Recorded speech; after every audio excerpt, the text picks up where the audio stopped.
My name is Dorota Choma. I am a reborn artist. I turned to art in 2019 after a massive mental health breakdown. Why analogies? When it comes to creating effective insight, analogies are hard to beat, as their persuasive power comes from the audience arriving at the intended understanding. How did it all start? In 2020, almost a year within my artistic journey, I was reflecting on my mental health. I was trying to explain to someone how I perceive it, what it means to me, what it is to me. And then that piece has been born. It's called Mental Health Analogy. Mental health is invisible. It exists within us. Most of it is underneath the visible fruits, like a tree.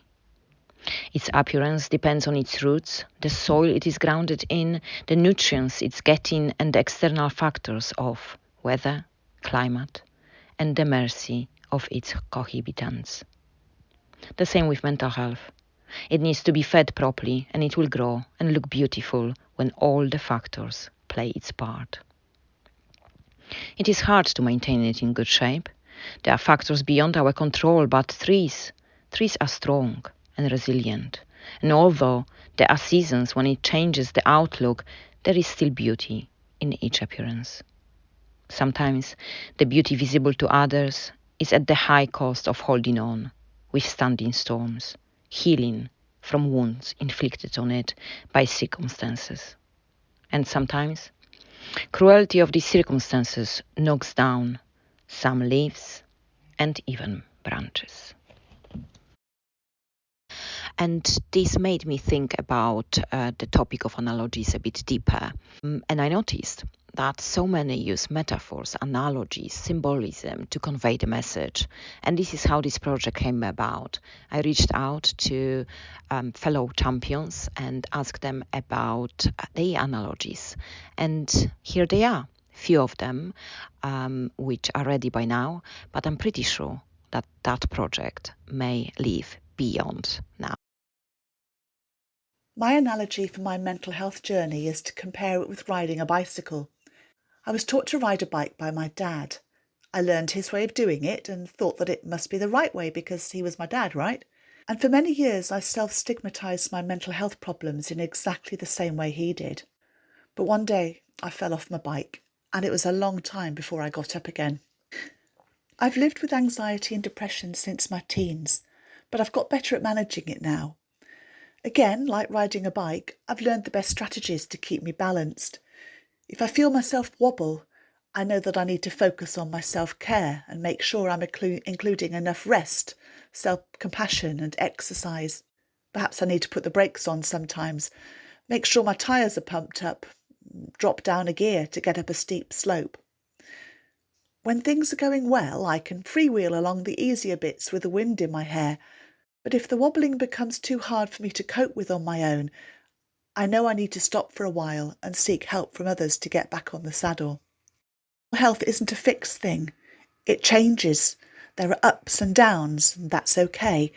When we refuse to accept the problems, if we're frightened of them and ignore the signs as we're travelling, they're harder to get past and we might get lost. Now I try to acknowledge what's happening and adjust my life accordingly. Like riding my bike, that seems to get me where I want to go. Hello, my name is John Salmon. I'm a mental health campaigner. Analogies fascinate me, but I still remember very clearly, being in a car where you didn't have to wear a seatbelt. And it's thinking of that and how ridiculous that seems now that we would get in a car that would be going 60, 70 plus miles an hour and not have that seatbelt on. That seatbelt that provides us with a level of protection, something that we're in control of putting on and off, but we know that it's there to help us.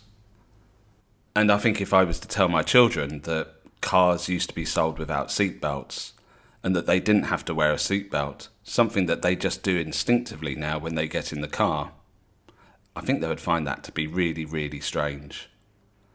And that's the same with mental health, with feelings, when things are really, really tough. We need to know when to put the seatbelt on.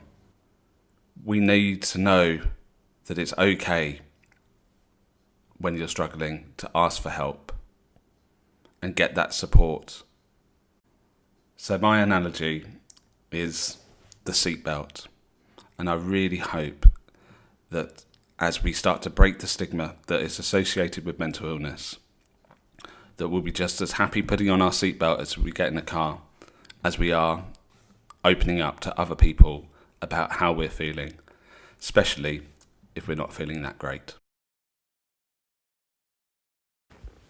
Hi, my name is Charlie Blair, and the analogy I gave was myself in a tornado. And I gave this analogy because there's times where I feel swept up by the world around me and my existence, and I feel overwhelmed by my sense of responsibility and all that I need to get done. And often I feel like I'm grappling with a lot, trying to juggle a lot, and kind of reaching out to all these different elements that are spinning around that all kind of equally need my attention. So that's why I felt like the tornado analogy worked for me, because it describes the chaos and me trying to kind of equally spread myself throughout all the different things that are pulling my energy in different directions. The analogy that I'm going to describe my postnatal depression that I suffered when having my son is of an octopus. Postnatal depression that took me to a place that was so dark, very similar to an octopus right at the bottom of the sea. I felt I was drowning. I felt at times I just wanted to be under the rocks. I felt boneless. I felt no support around me, just like an octopus. And at times, as a octopus can squirt ink to deter its predators, I too would squirt my anger or my frustration. But deep down I was frightened. I had all these thoughts, these negative thoughts about I'm not a good mum, and my hearts were being affected, the heart of me and my identity where I was before motherhood and now, and the other heart being motherhood itself. Was I going to be a good mother? And my other third heart was of my husband walking on eggshells around me. But I was masking everything, just like an octopus masks itself and camouflages itself. And then there were the 8 legs that suddenly overnight I had to develop: a warrior, an educator, because people did not understand postnatal depression, being a mother, an identity crisis that I was having. On top of that, I just felt very, very tired and difficulty bonding with my son. I lost my sense of humour. I just wanted to be like an octopus. I just wanted to crawl underneath the rocks and not come out. But I was still intelligent. I wasn't dumb. But I was made feel like that because I was inefficient of how a mother should act. But somehow I beat it. But it took 2 years of my life. Thank you to all the fellow champions who shared with me their beautiful words, which fed my creativity to support their intended understanding. A special thank you to Chris O'Sullivan, Time to Change Waltham Forest Hub's coordinator, for all the support in bringing this project to life.